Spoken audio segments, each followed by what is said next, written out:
Hai, Assalamualaikum. Bertemu kembali bersama Cikgu Yusniza dalam kelas Geografi tingkatan 1. Okey, untuk hari ini kita akan masuk bab yang terakhir dalam buku teks Geografi tingkatan 1 iaitu bab yang ke-13 yang bertajuk Sisa Domestik. Okey, dalam tajuk ini nanti standard pembelajarannya yang perlu kamu kuasai adalah yang pertama, awak akan dapat mengenal pasti jenis sisa domestik. Yang kedua, menjelaskan dengan contoh sisa domestik di Malaysia. Yang ketiga, membincangkan kesan pembuangan sisa domestik di Malaysia. Dan yang keempat, menerangkan langkah-langkah mengurangkan kesan pembuangan sisa domestik. Okey. Seterusnya, kita lihat jenis-jenis sisa domestik. Sisa domestik ini bermaksud terdiri daripada pepejal dan cecair yang boleh dikategorikan sebagai bahan organik dan bahan bukan organik. Lihat jenis-jenis sisa domestik. Ada dua sisa domestik. Yang pertama, bahan organik. Bahan organik boleh diuraikan dan dilupuskan, dihasilkan dari sumber haiwan dan tumbuhan. Contohnya, sisa makanan. Yang kedua, sisa kebun. Yang ketiga, kertas. Manakala bahan bukan organik adalah jenis sisa domestik yang kedua, iaitu sukar diuraikan dan dilupuskan, dihasilkan dari sumber mineral. Contohnya, tin, plastik, besi buruk dan kaca. Okey, kita lihat sisa-sisa domestik di Malaysia. Okey, sisa domestik di Malaysia dikenali sebagai sisa yang terhasil dari kawasan perumahan. Itu maksud sisa domestik. Sisa domestik ini terdiri daripada sisa pepejal dan sisa cecair.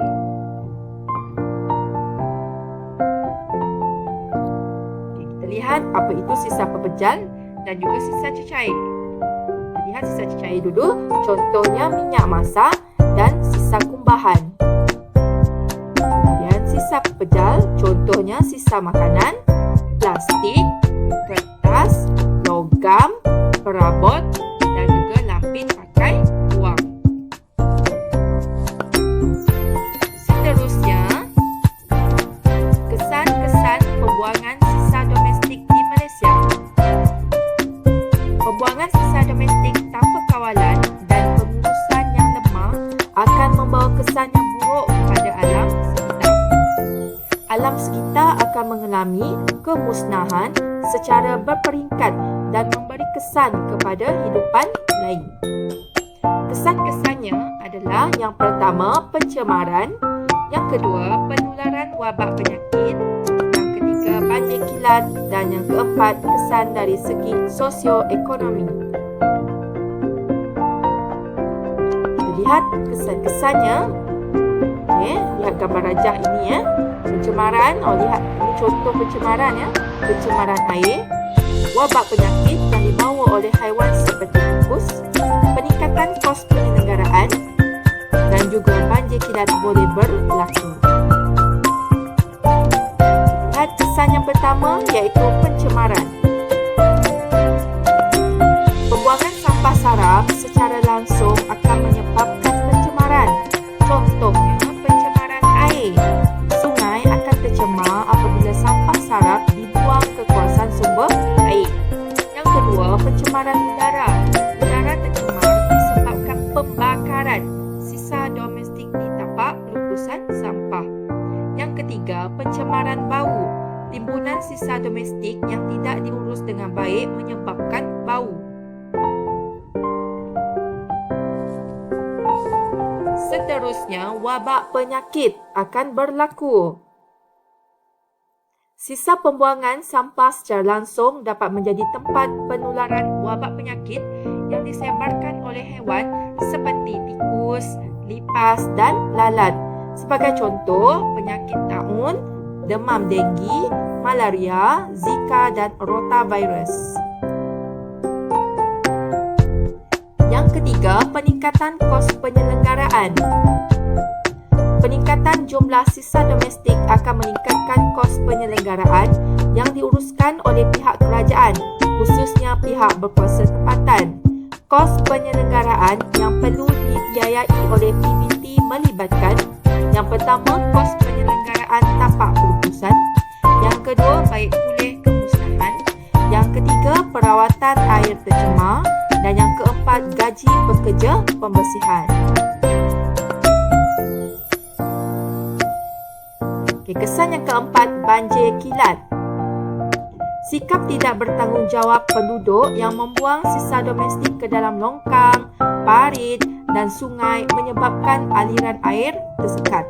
Apabila hujan lebat, jumlah air akan meningkat secara mendadak sehingga menyebabkan banjir kilat berlaku. Bagaimana cara kita mengurangkan kesan pembuangan sisa domestik? Ini adalah antara langkah-langkahnya. Yang pertama, amalan 3R. Yang kedua, penggunaan teknologi terkini. Yang ketiga, penguatkuasaan undang-undang. Yang keempat, pendidikan. Dan yang kelima, kempen. Kita lihat satu persatu amalan 3R. Langkah yang pertama adalah amalan 3R. Amalan 3R ini boleh dilakukan iaitu dengan mengurangkan. Yang kedua, guna semula iaitu reuse. Kalau kurangkan tadi, reduce. Kalau guna semula, reuse. Kita semula reduce. Okey? Kurangkan maksudnya mengurangkan apa-apa yang boleh menyebabkan sampah seperti penggunaan beg plastik dan bekas polisterina. Yang kedua, guna semula iaitu reuse, menggunakan semula bekas minuman, surat khabar, majalah atau menemarkan buku dan pakaian. Yang ketiga, kita semula iaitu recycle, bukan reduce, menghasilkan barangan baharu daripada barangan terbuang seperti penghasilan kraft tangan dan baja kompos. Okay, ini adalah contoh-contoh bahan yang boleh dikitar semula. Okay, punya kertas, plastik, aluminium dan juga kaca. Okay, yang kedua, penggunaan teknologi terkini. Okay. Yang pertama, Logic Waste to Energy ataupun dikenali sebagai WTE. Teknologi terkini yang mampu mengurangkan sisa yang perlu dihantar ke tapak pelupusan sehingga 85%. Teknologi WTE mampu mengurangkan pencemaran bau berbanding tapak pelupusan yang sedia ada. Okay, ini gambar contoh Logic Waste to Energy. Yang kedua, pinggan daripada ubi kayu. Penciptaan pinggan daripada ubi kayu ini dapat menggantikan pinggan polisterina dan mengurangkan kesan pembuangan sisa domestik. Boleh tengok di sini pinggan itu boleh dimakan sebabnya dia daripada ubi kayu. Okey, yang ketiga, penguatkuasaan undang-undang. Pihak berkuasa tempatan PBT menguatkuasakan undang-undang yang berkaitan sisa domestik dengan mengenakan denda dan hukuman yang lebih berat bertujuan memberikan kesedaran kepada masyarakat. Akta Pengurusan Sisa Pepejal dan Pembersihan Awam 2007 iaitu Akta 62 dan Akta Pengurusan Sisa Pepejal dan Pembersihan Awam Akta 673 dibuat untuk menguruskan sisa domestik dengan baik dan sistematik. Yang keempat, pendidikan. Program pendidikan tentang penjagaan alam sekitar telah diterapkan kepada generasi muda, terutamanya dari peringkat awal.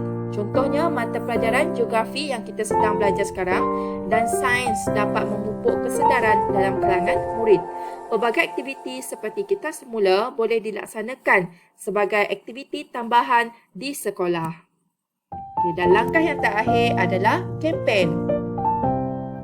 Pelbagai kempen telah dijalankan oleh agensi kerajaan badan bukan kerajaan (NGO), pihak berkuasa tempatan (PBT) dan orang persorangan. Banyak kempen.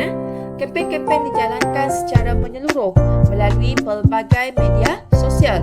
Jabatan Alam Sekitar telah menjalankan pelbagai kempen seperti kempen Alam Sekitar, kempen 3R dan kempen Cintai Sungai Kita. Ini adalah salah satu kempen yang dilaksanakan oleh Kementerian Pendidikan Malaysia, iaitu mengenai kempen kesedaran 3R. Reuse, reduce dan recycle. Okey. Kita lihat imbas kembali tajuk yang cikgu dah ajar, iaitu mengenai sisa domestik.